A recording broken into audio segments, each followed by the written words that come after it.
네, 안녕하세요. 평생학교 시청자 여러분. 저는 상속증여 전문세무사 이정원입니다. 제가 이제 상속증여 상담을 정말 많이 합니다. 그래서 이 세무사 관점에서 놀라운 점들이 사실 한두 가지가 아닌데요. 가장 대표적으로 놀라운 건 대부분 본인의 재산이 많지 않다라고 생각해서 꼼꼼히 관리하지 않는다라는 점입니다. 그리고 심지어 본인 소유 부동산 주소를 이제 모르고 있는 분도 사실 계세요. 이게 임대를 주고 계시면 내가 몇 동 몇 호였지? 라는 것들 기록을 안 해놓으시고 잘 모르시는 분들도 상당하십니다. 그러니까 정말 좀 당황스럽기는 한데요.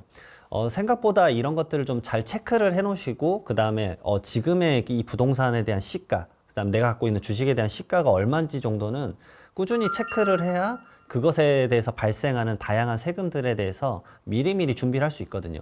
이 보편적인 상속과 증여의 경우 재산 목록은 크게 저는 5가지로 좀 나눠서 말씀을 좀 드리는 편입니다.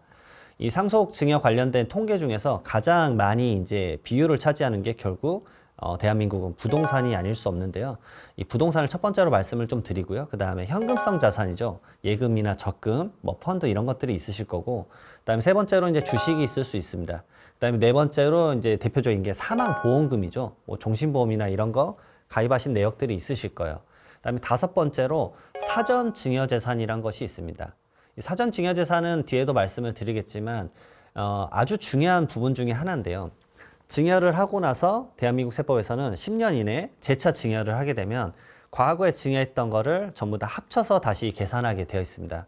결국 낮은 세율에 적용을 받았다가 추가로 증여를 했을 때 세율 구간이 다음 구간으로 높아지면은 그 차익분에 대해서 합쳐져서 계산을 해야 된다는 거죠. 어쨌든 이 5가지의 본인 재산 목록을 나누어서 재산관리 리스트를 좀 작성해 보셨으면 좋겠습니다. 매년 그리고 1년에 한 번 정도, 특히 1월 달 정도에는 시가 변동을 확인하는 습관을 좀 가져보셨으면 좋겠어요. 내가 가지고 있는 부동산이 1월에 지금 시점에서 얼마 정도 하는지 체크 정도는 해보시면 좋겠다는 얘기죠. 그리고 재산 종류에 따라서 평가 방법이 전부 다 세법에서는 다릅니다. 그러니까 다른 재산 종류로 바꾸어 보유하는 것이 유리한지 아닌지 등도 좀 검토를 하시면서 자산 관리에 힘쓰시는 것이 좋겠죠.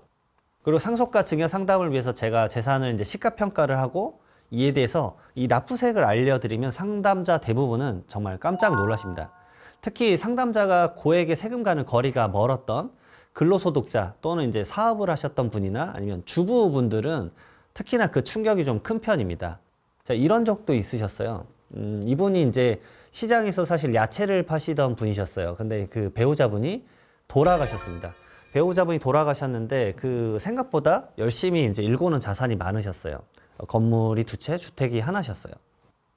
그래서 상속세가 얼마 나올까요? 라고 물어보시길래 제가 이제 간단하게 약식 계산을 해서 상담을 해드렸었는데 얼추 한 8억 원 정도가 나오게 됐죠. 그러니까 이 얘기를 듣는 순간 여러분들은 되게 놀라실 거예요. 8억이란 세금을 내본 적이 사실 일생에서 거의 없으실 거기 때문에 놀라실 수밖에 없습니다. 근데 그분은 정말 너무 놀라셨어요. 거의 사무실에서 악을 지를 정도셨는데 자기 본인의 일생에서 500만 원 이상의 세금을 내본 적이 없으신 거예요.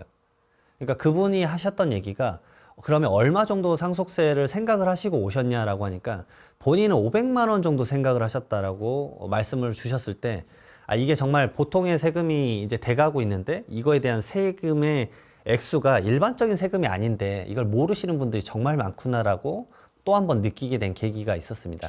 이 상속세와 증여세는 고유율의 세금이 발생한다는 점을 이 표를 보시게 되면 좀 알 수 있을 건데요. 이 과세 표준에 따른 산출세액 약식표입니다.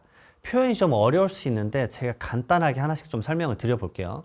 이제 본인의 자산에서 임대보증금이나 은행 채무, 즉 부채를 차감한 가액에서 배우자가 없다면 5억 원을, 배우자가 있다면 10억 원을 차감한 금액이 이 표에 있는 과세 표준입니다.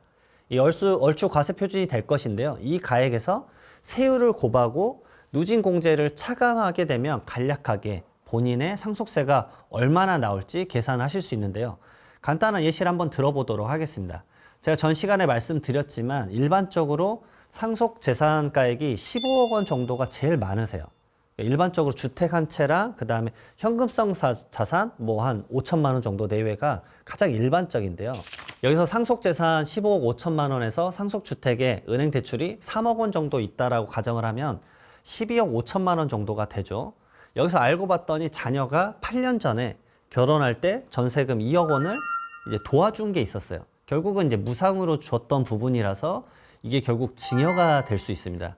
이 증여한 것이 확인된 상황이라면 사전 증여재산가액에 2억 원이 더해지는 거죠. 그래서 14억 5천만 원이 되는 상황에서 배우자가 있다라고 가정을 하면은 일괄공제 5억 원에 배우자 상속공제 기본 5억 원만 차감을 하게 되면 공제액수 10억 원을 적용을 받으실 수 있겠죠. 그러면 상속세 과세표준이 얼마가 되죠? 4억 5천만 원이 됩니다. 여기에 20%의 세율을 곱하면 9천만 원이 나오실 거고요. 여기다 누진공제 1천만 원을 차감을 하면 8천만 원의 상속세가 계산됩니다. 자, 이렇게 여러분도 한번 본인의 상속 재산에서 상속 채무를 차감하고 배우자가 있다면 10억 원, 배우자가 없다면 이 5억 원을 차감을 해서 약식으로 미래 상속세를 한번 계산해 보시면 정말 좋겠습니다. 이 과세표준에 따른 산출세 계산표도 제가 한번 올려봤는데요. 예를 들어서 과세표준이 1억 원이다 라고 하면은 10%의 세율 구간이니까 1천만 원 이렇게 계산이 되는 거고요. 1억 원 초과 5억 원 이하는 20%의 세율이 적용을 받는 구간이니까 2억 원은 말 그대로 20%를 곱하면 4천만 원이죠. 거기서 누진공제 1천만 원을 빼게 되면 3천만 원의 산출세액이 나오는 겁니다. 대부분 이 산출세액 자체가 내가 납부해야 되는 세금이라고 보시면 돼요. 결국 이렇게 쭉쭉쭉 올라가시게 되면은 대한민국 상속세 같은 경우는 이제 과세 표준이 30억 원 초과하면 무려 50%나 이제 세금을 내야 되는 상황이 펼쳐집니다. 그래서 초반에 낮은 구간에 대해서는 이제 생각보다 증가폭이 적을 수도 있겠죠. 물론 아주 큰 액수로 느껴지는 경우가 많은데요. 이 100억 원이 됐다라고 가정을 하면 무려 45억 4천만 원의 상속세를 내야 되는 상황도 펼쳐질 수 있습니다. 그렇기 때문에 30억 원이 초과가 안 되도록 미리미리 증여를 하는 절세 플래닝을 하는 게 기본적인 마인드를 가지시는 게 가장 좋다라고 말씀을 드립니다. 자, 그러면 제가 이 상속세가 왜 많은 세금이 되고 보편적인 세금이 되고 있다라고 말씀을 드리냐면 이 상속세율, 앞에서 보셨던 이 상속세율 표 있지 않습니까?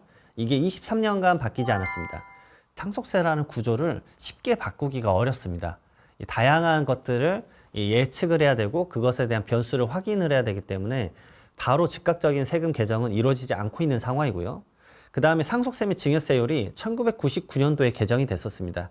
마지막 개정이 이때였고 23년간 그리고 24년간 이제 개정이 바뀌지 않는 상황으로 넘어가고 있는데요. 23년간 가까이 변동되지 않았다라는 것은 아주 큰 영향이 미칩니다. 23년 전에도 상속이 발생하게 되면 똑같이 일괄공제 5억 원이 적용이 됐었습니다. 그러면 그때는 3억 원 하던 부동산이니까 상속세가 얼마일까요? 바로 0원이겠죠. 공제를 다 받으니까. 그러나 똑같은 부동산이 23년 지나서 상속이 일어난다면 지금 상속세 일괄공제 5억 원 적용했을 때 4억 4천만 원이 나오는 상황입니다. 오히려 해당 부동산은 23년간 더 낡아졌지만 결국 세금은 엄청나게 대폭 증가한 걸로 볼 수 있다는 거죠. 이처럼 상속세와 증여세의 세수 비중과 이 세수 총액이 매년 늘어나는 것은 당연한 것으로 볼 수밖에 없습니다. 자산 가치는 계속 증가할 테니까요. 이는 곧 우리가 상속과 증여를 하루빨리 좀 준비해야 되는 이유가 되기도 합니다. 그래서 부의 이전은 10년 주기 증여 설계로 저는 하라고 꼭 강조를 드립니다. 효율적인 부의 이전을 위해서는 이 10년 주기 증여 설계를 놓칠 수 없다는 점은 뭐냐면 이 대한민국 상속세 및 증여세법이 10년 주기 호흡이기 때문에 그렇습니다. 10년이 지나야 증여도 초기화가 되고 상속도 초기화가 되기 때문에 그렇습니다. 그래서 수많은 자산가분들이 어린 자녀에게 일찍이 증여를 고민하는 이유도 이것입니다. 가장 대표적인 방식은 아이가 태어나자마자 2천만 원을 증여하는 것에서부터 시작을 합니다. 근데 사실 이 말을 들으시는 분들은 사실 바로 이해가 안 되실 거예요. 왜냐하면 내 아이가 태어나자마자 무슨 증여를 하느냐라고 의구심을 가지실 수도 있고요. 두 번째로는 내가 지금 이제 막 30대 정도가 됐을 때 아이를 가지시는 분들이 많은데요.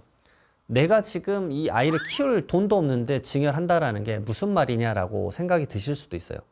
그러나 상속세 및 증여세법에서는 미성년자인 자녀에게 증여를 했을 때 공제받을 수 있는 증여재산 공제액이 10년간 2천만 원입니다.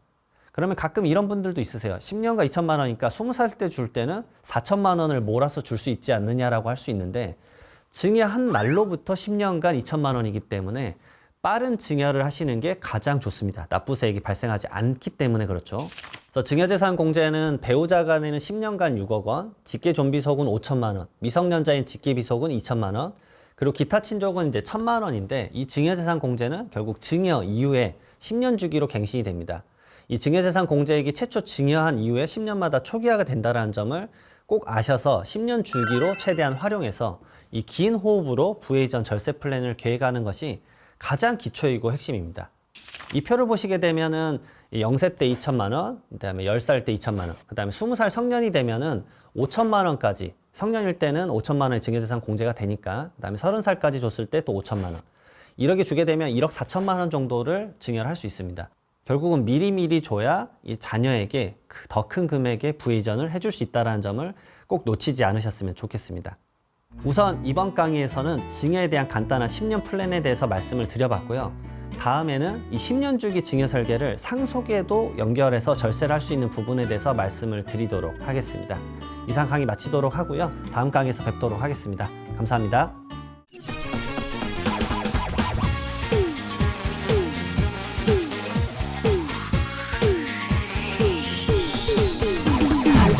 Go!